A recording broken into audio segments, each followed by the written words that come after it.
Welcome to episode 75 of the Steady On podcast, titled Average Advocate, with me, Angie Bauman, and my guest, Elisa Johnston.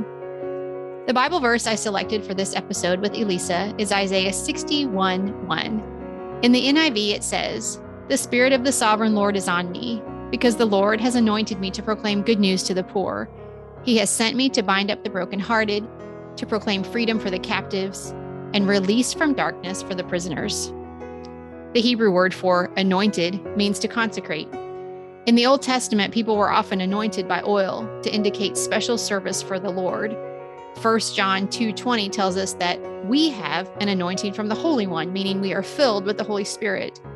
The Holy Spirit in us can do these things talked about in the Isaiah prophecy: proclaim good news to the poor, bind up the brokenhearted, proclaim freedom to captives, release prisoners from darkness. I hope through this conversation with Elisa, you are reminded of the truth that every one of us who proclaims Christ as our Savior is undeniably anointed for chain-breaking work in His name. Let's listen in. Hello, Steady On community, and welcome to this Stronger Together conversation. I'm Angie Bauman, and my guest today is Elisa Johnston. Elisa, thank you so much for spending some time with us today. Thank you for having me. I'm really excited to be here. And I love the fact that you have a Steady On pillow in your recording area. That nice? I think that's awesome. Yes, thank you. It's like my attempt at theming. Yes, well, it makes a difference. I'm here for this. That's right. I know what You're I'm here in the for. right place. Yes, I love it. So Elisa is a writer and a speaker and a coach, and she is the founder of Average Advocate, which we're going to talk about today in our conversation, which does a lot of work. I think, Elisa, correct me, it's anti-trafficking nonprofit ministry. Is that correct? That is some of what we do. My general passion is empowering everyday people to get involved in social issues.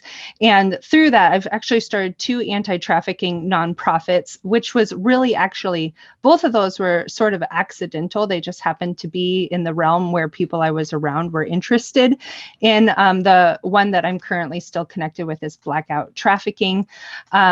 But it's also been other little organizations like food programs, ministries with churches, and just different environments where people feel like they can make a difference. And your website is averageadvocate.com. Are those things that you're talking about in the different branches of kind of what you do available to peruse there? Is that the best place? Yeah, definitely. Okay. Yeah, or if you were interested just specifically in trafficking, I'd go to blackouttrafficking.org. That is another wonderful resource. I will link all those things. To. Okay, I'll link all those things in the show notes so that we can see them. Well, your Instagram account describes you and what you do as raising up everyday people to engage in good advocacy. And that struck me a little bit because I want to ask you right off the bat, what is good advocacy? And if some advocacy is good, then is some bad. Would you talk to us a little bit about that, please? I would say yes. I think that there is some advocacy that is good, some advocacy maybe not so much as bad as ineffective and destructive. So, I mean, it could still have some good results, but it just might not be worth the effort putting into it if it's not going to be received. So, years ago, I named Average Advocate because I was like, oh, well, I'm a normal person, and advocacy is something, making a difference for others. And since I've been in this realm the last 15 years, I found out that there's not really any good common language, especially among Christians, about the work of making a difference. So some people call it loving others. Some people call it loving your neighbors. Some people call it making a difference. Some people call it activism. Some people call it justice work.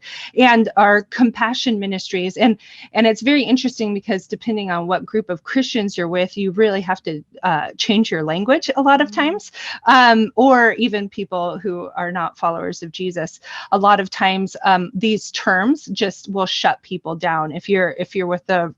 So I tend to switch my terms a lot, but I found that advocacy is kind of a more neutral term, but most people don't really know what it means. But essentially, it means you're just kind of standing on behalf of others, or being there for others, or making a difference for others. And yeah, I do think that sometimes it can be done very well.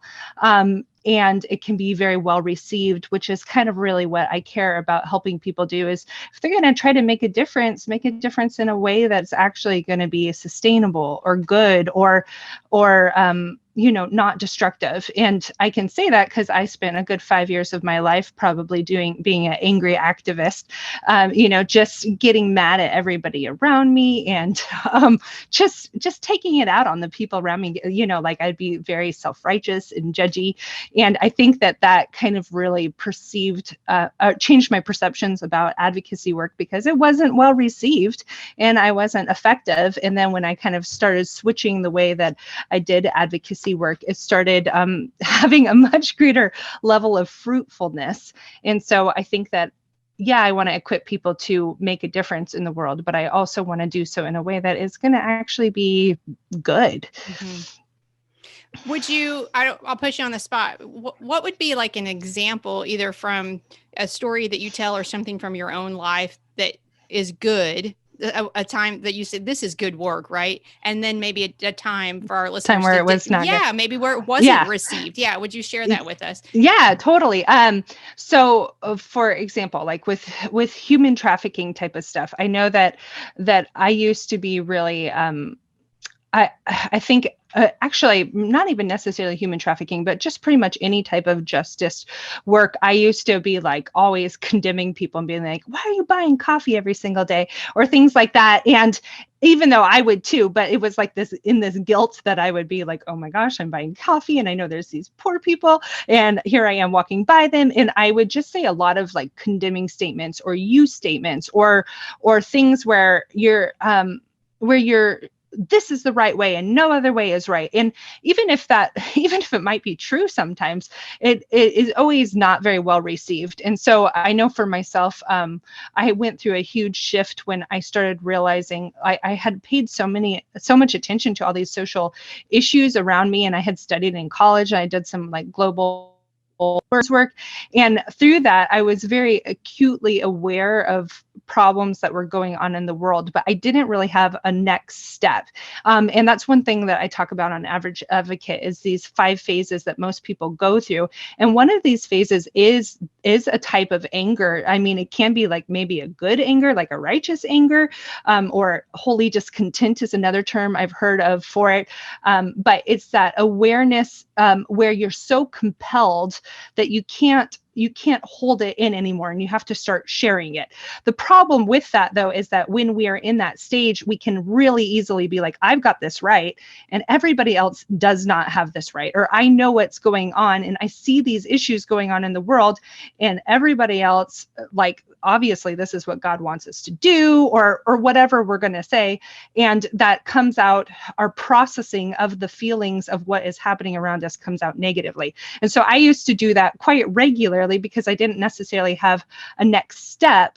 I didn't really know what the next step was, or I wasn't really surrounded with people who could help me find next steps. And so what I ended up doing was just being like this constant state of malcontent and like griping about it and complaining about it and being upset at everybody else about it. It's very easy for me to pinpoint when people are in this stage themselves now, because, and it's usually depends on each different social issue that they become awakened to. They'll realize it, then they start becoming upset about it, and then they start taking out that angst on everybody else around them who doesn't necessarily feel that way, and then they start collecting in groups, whether online or in real life, with people who feel the same way they do about a certain social issue, which could lead to proactive action. On the other hand, it doesn't often lead to proactive action.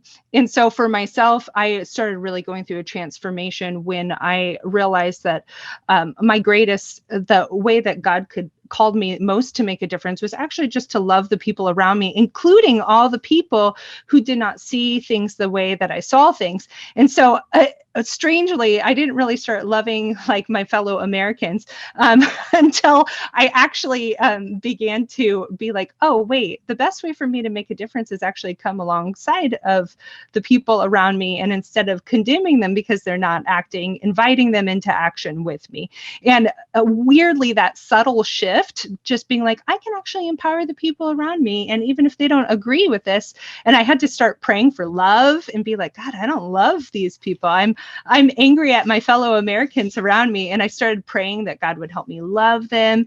And then eventually that morphed into, how can I create opportunities to move them a little like inch further? And through that process, I started being like, I'm actually no different than they are. Like I used to be like that too. So I think that's so important for us to recognize, because I think when the Holy Spirit stirs us in an issue, we can think that stirring needs to be everyone's issue, right? And we can't see, like, the Lord stirs us differently, and he creates passion in us, or he links our life experience so that we have empathy for something. And the work that you're called to may not be the work I'm called to, but it doesn't mean that I don't have work I'm called to. And I think sometimes we can be like, if you're not mad about this with me, then you're bad or something, right? Yeah. And we make a lot of blanket condemnation statements. Right now, I'm going through a series on Instagram about the myths of essentially the myths of being an advocate. And a lot of them are surrounded with things like, if you're making these type of statements, it's not going to be received. If you're doing this, you're not going to get very far. If you're thinking everything is black and white, it's not going to work. If you think all social causes are the same, it's not going to work, because I think we get stuck on a lot of these things, and then we take it out on each other. And instead of becoming teammates or viewing each other as someday potential teammates with different roles in the way that we're making a difference, then, because you're right, some people are called full-time to work on different specific issues, and other people are just, supporters of that. And I realize how lonely it feels when you care about an issue and it seems like nobody else around you cares about it. It's a very lonely place to be. And I think that I understand that. And whoever's listening to this, I understand that it feels terrible to be alone when you care about something and you can't really find other people to work on it with you. And or you can, but they're all virtual and they're hard to like see in real life. But at the same time, that doesn't mean that other people aren't around you. But if you want to wake them up to join you, they'll probably have a different role than you do. And if you are trying to help them wake up to the social issue, because a lot of what I do is creating awareness of things. There's gentle ways to do it, and then there's ways that are just going to shut down your listener. And being aware, like if you're married and you're talking with your spouse, you're not gonna. We know from experience that it's not effective if we start telling them everything they're doing wrong. And you should do it this way. That doesn't work for you. That works for you. No, I don't know any marriages that work that way, or families. So it's kind of like you're thinking of those types of like personal relationships and what works to have good, healthy, relational, growth in those things. And you're just expanding it to a larger group. Yeah. So talk to us a second about how it does work well when good advocacy is in practice. What can that look like? That's a great question. Let's see. Good advocacy often looks like being very invitational. I mean, like I said, I actually pray for a lot of the people that I interact with, because I think that having a heart where I'm actually praying and asking God to give me that view, his view of the people around me, has really, really helped me personally change my view and to be a lot more gracious. I'm not a natural pastoral type of person. I'm more of like, a little bit more like prophetic-y, apostolic-y. Let's move forward and change the world, And I think that I'm developing these aspects of being more relationally present and learning these skills of how to care about the people that are around me or that I'm leading around me. And so for me, like one of the first steps that has really changed me a lot is really praying for I'm not even talking about the social issue, which I think we should pray for too, but I'm talking about just praying for the people who I'm trying to engage in it. So I think prayer is a good step of a good advocacy for sure. And then just being very invitational with opportunities and, in sharing from your perspective of this is my story. That's always much better received, being like, wow, I actually made a difference in this, and this is why. Or I met this person who is a refugee, and I was talking with them, and I heard their story, and it really impacted me. Would you like to go to dinner with them? Those type of things are usually a lot better received. One of the things that we do with blackout trafficking is designed specifically to help people take that next step from, they don't have to know anything about human trafficking except for that they don't like it.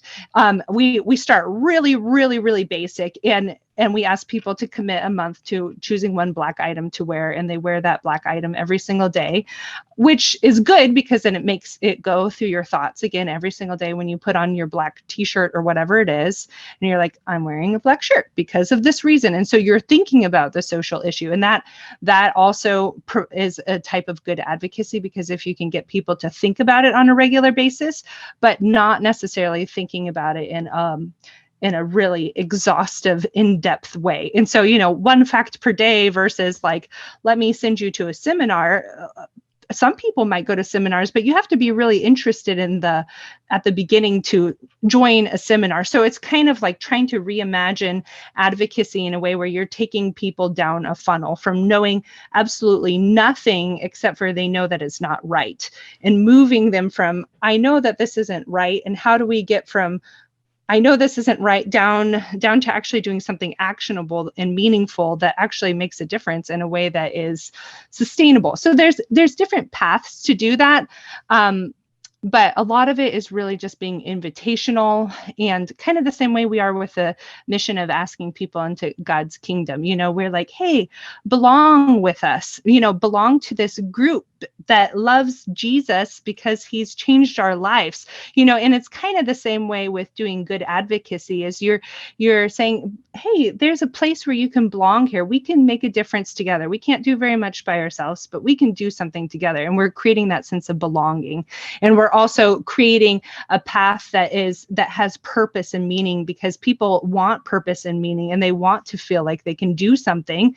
And then actually connecting those things at, a entry door with people who have experience and know what they're doing and know how to do, work that is good, charitable work or justice work in a way that's healthy, and partnering those two groups together, because usually there's a huge gap between what I see is a huge gap between those who are doing, advocacy or justice work well, or nonprofit work. And these people have they went to school for this, or they have talent, or they have school or education, or they've learned these things on how to do sustainable development or all these things. And they're doing a great job because they've been trained in it. And then you have the normal human people around who want to do something, but we're not there, and we're never going to, mm-hmm. and we probably will never get there unless God says, hey, do this, and maybe we pursue that. So trying to bring something into that gap and being that gap filler, being like, how can I help people walk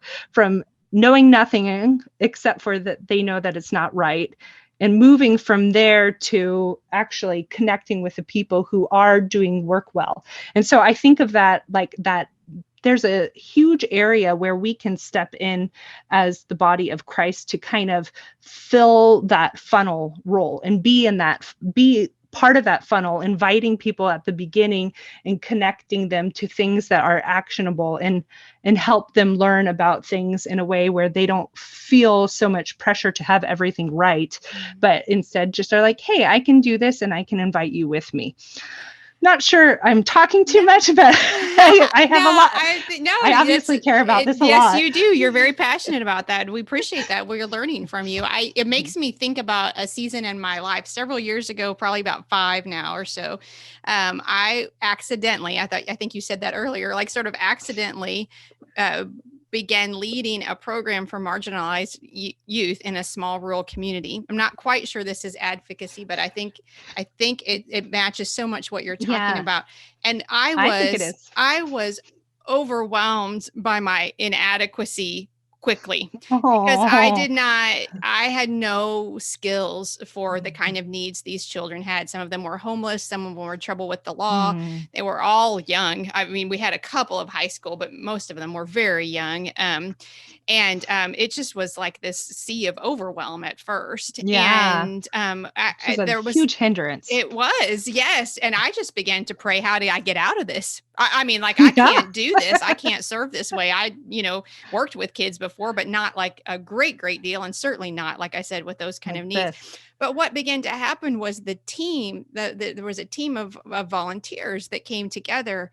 And really quickly, we began to say, we opened our doors at this church for what we thought was going to be like family nights, like come have a little meal and we'll teach you the Bible or something. And who came to us was kids who needed a warm place, some love, and some food. And so what we tried to do, and we were like, these aren't the people that we were trying to reach, and that we felt very strongly that the Lord was like, but these are the people I need you to reach, right? Like, this is what, this is what's in front of you. But you said this about this belonging, because what made the work so powerful, and I miss it still so much, is that group of volunteers like bought into the calling together. And we knew we were in over our heads, and we knew we couldn't do in our own strength the job in front of us. And yet we showed up every Wednesday night and we worked to love those kids. And afterwards, when the buses left and the church got quiet again, we would literally join together for prayer in a way that I have never participated in that kind of prayer before. Sometimes we would be on our faces on the floor, and we would pray together and we would pray out loud, and we were so different. Some of us wouldn't get along about anything else in the world, I'm telling you, but we came together, right, to seek God and to say, how do we need to listen to you so that we can make a difference here? And so even though I think maybe the work isn't the same, I think the heart that you're talking about in terms of what we need is the same there. We need a heart that says, this is bad, right? These kids being hungry or whatever, this is bad. I don't have the ability or the know-how to fix all this, but I'm here and I see it. And so how would you use me in this? I think that's central to trying to make a difference anywhere.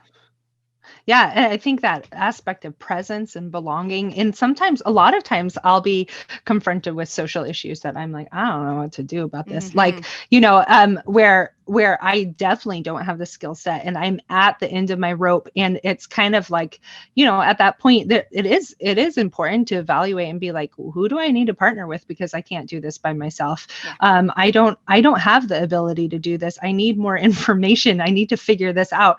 But at the same time, there's also that aspect of getting to the end of our rope a little bit where we actually need God. Yeah. And I think that is what makes it powerful. Like those times, and I honestly think people have a really hard time growing in their faith.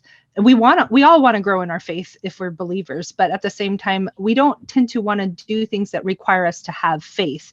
And the thing and a lot of people wait until something bad happens to them to grow in their faith. They'll be like, well, I grew in my faith because my grandmother had cancer and I had to start praying, which I understand that can grow people in their faith also. But at the same time, we are all called to a very valuable mission, which is to be Jesus in this world. And and that's how the disciples grew in their faith, was because they were immediately put on this planet walking with Jesus in a way where they were on mission all the time. And they had no clue what they were doing. They were watching what Jesus was doing and being like, God, help me. Yes. I don't know what I'm doing. And I think that is one of the hugest detriments to us growing in our faith. We could do more Bible studies. We could do all sorts of things. But until we're faced with these opportunities where we actually have to trust God and be like, I don't know what I'm doing. I'm surrounded with kids who have needs that are way way huger than I can even begin to help with. How do I be you to them? Yes. And if nothing else, we can always come back to this aspect of Jesus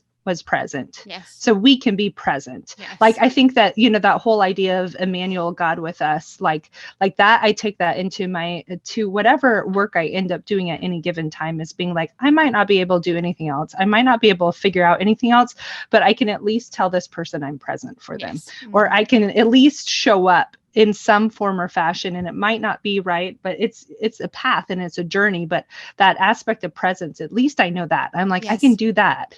Yes. I might not be able to do much else, but I can at least be there. Yes. Mm-hmm. And I think if we're not ever willing to put ourselves in a situation where we know, I would remember driving to the church those evenings and say, Lord, if you don't show up tonight, we're all going down. Like that, not that I had any doubt that he was going to show up. But just kind of that plea of, this is the place where my trust in him grew so much during those months, because he proved himself so faithful. And it was really hard. It was really hard work. I will not sugarcoat it. There were nights that I left, I cried all the way home, but I knew without a shadow of a doubt that was work we were called to, and that he would continue to equip us to make a difference there. And I just hear that all in what you're talking about, for sure. Yeah. Mm-hmm. Yeah, that is 100% what I'm saying, is that there is something each of us are called to. Yes. Mm-hmm. And we just have to step into it. And sometimes it just means accidentally ending up there. Yes. Or following that weird prompting of the Holy Spirit to talk to somebody you would never otherwise talk to. Right. Because we can push it away when that stirring comes. It's very much our option to lean into it and take the risk, or to push it away. And so I think that kind of leads me to the next thing I want to ask you. When we feel the stirring, let's say we feel the stirring and we understand, like, the who, if you will, whether it's trafficking or what is the who, that this thing that isn't right. How do we lend our voices to that? How do we begin to move forward? How do we begin to move forward? Well, in these stages of rising up, or phases that I call them, I've seen that, the first phase is usually we're awakened to something, or we become aware of it. It becomes real to us. And you can ask anybody on any different social issue that they care about, what their story is, and almost always they're like, I heard somebody say this, or I saw a documentary, or whatever it is, or I felt the prompting of God's Spirit. There's always some sort of moment where all of a sudden these things become real to them that were not, they existed the day before, but it was not real to them. And so when my husband and I call that when it sits in your living room. That's what we call, like, it's when it's out there. When it's out there, you can keep saying, oh, that's out there, but then something happens and it sits in your living room and you can't ignore it anymore. That's what we call that. I love that. Yeah. I love that. Yeah, that's such a perfect description. Yes. And so from there, people usually, if they continue to allowing it to sit in their living room, using your terminology, which I love, you lean into it a little bit more, and you learn from it a little bit more. And you, instead of pushing it away, because it's easy to kind of push it out the door again, be like, this doesn't exist. But if you don't push it out the door, then slowly we go to that next phase, which or really quickly. Sometimes it happens instantaneously at the same time. You move into that whole phase where you become that righteous anger, or that aspect where you're like, somebody needs to do something about this, and that's where, again, you can get stuck really easy in that phase with just anger and talking in circles, or talking in the wrong way, or talking to the wrong people, and that phase can be really quick, or it can be really long. But usually the best way to move out of that stage is move into different parts of action. So little action steps, little movements, but it's something, and I think this is where people have a hard time, because it seems kind of in a way, it seems like that should be the obvious next step. It's like, oh yeah, well, I feel really strongly about this issue. I know it exists. I know I need to do something about it. But what's happening is that inside of you, you're you're getting filled up with so much feelings about it. You have to have kind of a way to express them and be part of some aspect of change. But where I see people get hung up on this is because they want to find the perfect action, or they want to find, they want to go all the way and start a nonprofit, or they want to do this other phase that comes later when they're not really prepared for that. And so usually in that stage where people feel that angst and that holy discontent or that righteous anger, I'm always encouraging them to do really small action steps, because I can't tell you the amount of times I've had people volunteer for something, and then I've gone into the work, somebody on my team has gone into the work of training them, and then they disappeared because they weren't actually able to they weren't at that stage yet. And so it really helps nonprofits and those who are working long-term in different social areas if you don't commit to something that you can't do yet. And it's okay if you can't do it, because we're all in this journey, we're all in this phase. There will be a time you will be able to do it, but it's more so just kind of getting your feet wet. And in that phase, it's not even as much about you making a difference externally, even though that's ultimately the goal, as much as it is you becoming the person who is able to act on an issue. I don't know if does that distinction make sense? Yeah. Is this am I the right person for this? Is this the right place? Is this the right it's time? A little bit, it's a little bit of like testing out, kind of like, it's a lot of investigating in it. So I definitely encourage people, like, try to post something nicely on social media, or, have a conversation with a friend, do something that's a, very time oriented, like, couple hours max type of action thing, or fundraise for somebody, or do something that is on the not long-term commitments, not long-term investments, because you're not really in that position yet to be able to necessarily know what type of investment or who you want to work with yet. So it's kind of just more so a way to be like, I'm getting my feet wet. I'm trying to become the person who can make a difference in this area while you're continuing to learn. If you don't start taking action steps, then you just end up being grumpy and complaining about it. So you have to do something, but at the same time, a lot of times this type of movement is better just feeling things out, or seeing what's around, or researching and figuring out what's in your area, or if there's nothing in your area, partnering with other people to try to just kind of, meet people. If it's, marginalized youth, you go out of your way to try to meet marginalized youth. You talk with people at the high school, you do some small thing or smaller thing.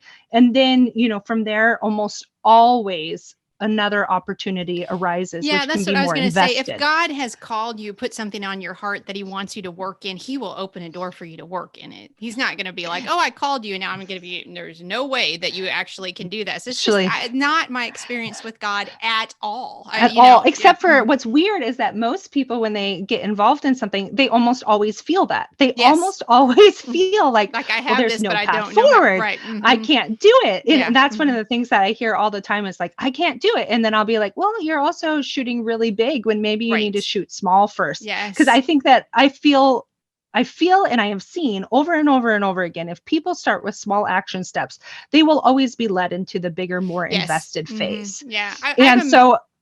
Go ahead. I have a ministry mentor that teaches us to like look at our life, our ministry life, our writing life, like in quarters, kind of. And so, and one of the questions I think she asks that I think is so valuable is, what can you accomplish in 90 days? What can you start and finish in 90 days? Like, I know what you're saying, like test something out, and so if you're going to organize something, or if you're going to go through something, or you're going to join something, try it. What can I be successful at 90 days, or, set a different time frame, but a time frame where you can be like, okay, I've had a little success in this. I can see what this feels like. I'm getting a little traction. I'm testing it out, as you said, to see if this is a good place for me to serve.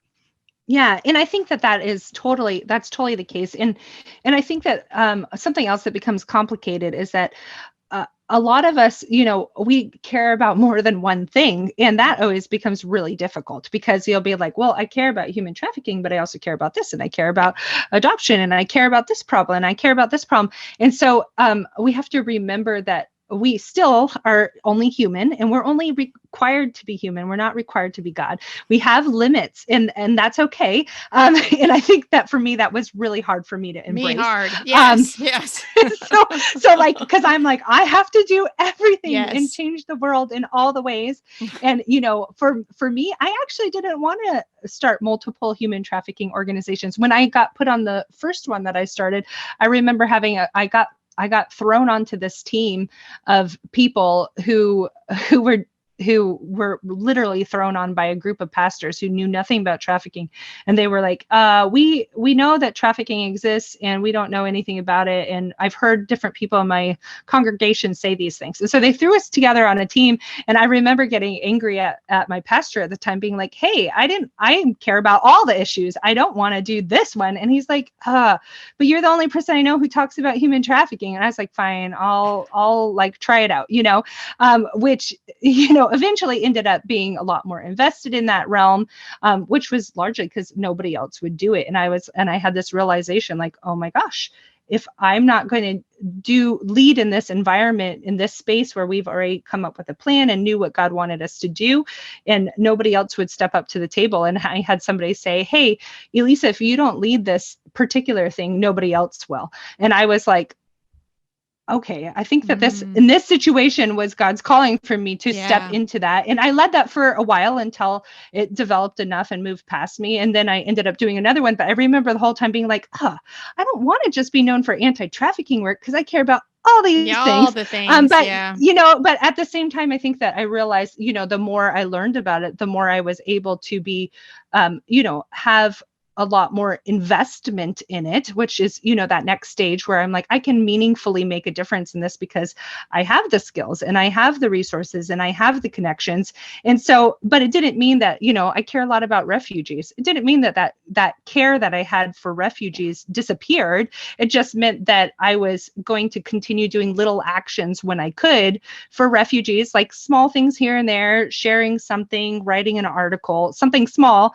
And that's continued through the years, even though most of my time has been for season invested in, human trafficking work. So I think that we go through seasons, and like you were saying, like that 90-day thing, like, okay, what can I do in 90 days? What can I do, in a broader sense? Is there something that I'm going to commit to for 2 years versus 3 years versus my whole life? And people will often tell me, and they've been like, your whole life you've been called to anti-trafficking work, Elisa. I'm like, actually, I don't think that's true. I think that in this season, I'm called to anti-trafficking work because I have a space for it and I'm needed in this area. And I have the ability uniquely to make a difference in this area in this time. But I know that I will always be somebody, and that's the last phase, is it really switches into your lifestyle, like who you are as a person.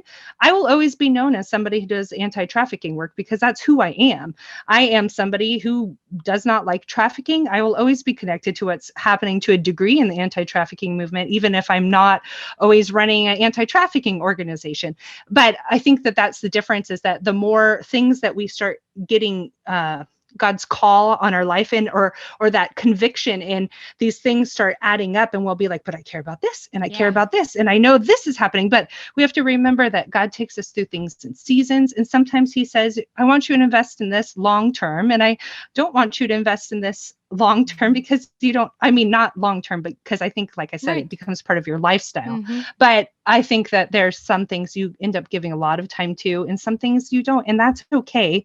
And sometimes somebody to tell me, hey, it's okay that you can't. And I was like, but I don't like that, so whoever's listening to this, it's okay if you can't invest in all the things that you care about all at the same time. There's seasons for you, and that's all right. As we grow closer to Christ, I think more and more what breaks his heart breaks ours. And so we will be more sensitive to people who are in need, and we will have to discern, I think, there are only so many hours in a day, and we're not resourced. I mean, like gifted, spiritually gifted to take care of everything. And I think knowing that is a really important part of then doing, I'm speaking to myself more than anyone else, but investing in the right places, meaning the places that we're called, that God's like, here, I want you to work here. This has been such so rich with education, Elisa, and we just appreciate you so much. I always close on this question because I love to share resources. It helps keep us steady, if you will. Is there anything at all right now that you are reading, watching, listening to? Anything goes, something that's bringing you joy and keeping you connected with God? Yeah, a few things actually. I'm reading a book that's called Growing Slow by Jennifer Lee Dukes or Jennifer Dukes Lee. I'm not sure which way her name goes, because I often need a reminder that it's okay to grow slow. It's okay to have limits. It's okay to have boundaries. And I know that having been somebody who has burnt out because I didn't have things in the right order and I did feel like I had to make the difference for everybody, that's a huge part of my story. So taking the time to always reevaluate that. And this book kind of is one of those things right now that I'm using to kind of be like, it's all right. We're growing slow. Yeah. So I'm really enjoying that. Been listening to the Everyday Disciple podcast, which I really enjoy. It really challenges me to continue building God's kingdom outside of walls and is very equipping for me. So that's something that I really am liking. And also I started watching The Chosen. I don't know if you know what that is. And I haven't seen it, but so many of my guests mention it. So I know that it's very popular. Yes, you're liking it. Because my parents were like, you need to watch this. And I'm like, I don't like watching Christian TV. I'm so skeptical too. I know. I was very skeptical, but I very quickly, in the first episode, you could see that Mary is having a trauma response, which I'm very familiar with because I've done a lot of work with people who have experienced trauma. And I'm like, oh, they're doing a good job. And then you start getting to know Jesus through the series. And it's really been making me it's fiction, but at the same time, you're like, wow, these are real people. Yes. And it's really it's well done. So, and there's like actually storylines and like plots that cross and whatever else. So it just is really bringing to life what I read about. It makes me like Jesus more in this whole thing that he's set us up for here on earth. Like, you're like, wow, he actually did have a plan, and he actually does take people who have no clue what they're doing. And he actually does love us, and he's a real person, So I think that it's just really bringing those type of things to life for me. So that's kind of been on my list of things that I'm really enjoying right now. We're actually like, oh my gosh, there's a next episode coming, and my daughter's never watched anything before where you have to actually wait for episodes. She's like, why do you have to wait? And you're like, well, a different world. Like, this is how I grew up. Like, something was on Thursdays and you waited till the next Thursday. I mean, that's just how it was. And she's like, she's like, why would we have to do that? I'm like, this is old time TV, dear. Yeah, that's so funny. Yeah, so I'm entertained with that. I love that. Thank you for sharing those things, Elisa, and thank you so much for just sharing your time, and your passion with us today. It has been wonderful to talk with you. You're welcome. It was my pleasure. Thank you for having me on, and I hope to someday connect with you again here. I would love that. Elisa can be found at averageadvocate.com, and I will put the other things, her resources, and where you can find her on Instagram, Facebook, all that kind of good stuff is linked in the show notes. So we will sign off for now, and until next time, peace. Bye. Thank you to Elisa Johnston for stopping in to proclaim our anointing. I don't need to remind you that our world faces huge problems. No one person can clean up or change everything. But I heard someone say recently to be where your feet are, meaning to be present in your location and figure out what you can do from there. God does amazing things with small offerings. Just ask the boy who handed his humble lunch to Jesus and watched it feed thousands. Isaiah 61:1 one more time says, this time from the Message paraphrase, it says, the Spirit of God, the Master, is on me because God anointed me. He sent me to preach good news to the poor, heal the brokenhearted, announce freedom to the captives, and pardon all prisoners. If you'd like to support the ministry of Steady On, there are 3 things you can do, and they are all free. First, you can subscribe to the podcast. That helps a ton. Second, you can rate and review the podcast because that helps other people find us. And lastly, you can subscribe to my weekly newsletter by visiting the website livesteadyon.com and clicking the orange newsletter button at the top. The link for that is also in today's show notes. I always welcome comments and feedback. Please feel free to reach out to me anytime by emailing me at steadyonpodcast@gmail.com. Thank you so much for listening. I pray wherever your day takes you, you are walking in the confident knowledge that you are a beloved, cherished child of God. Peace.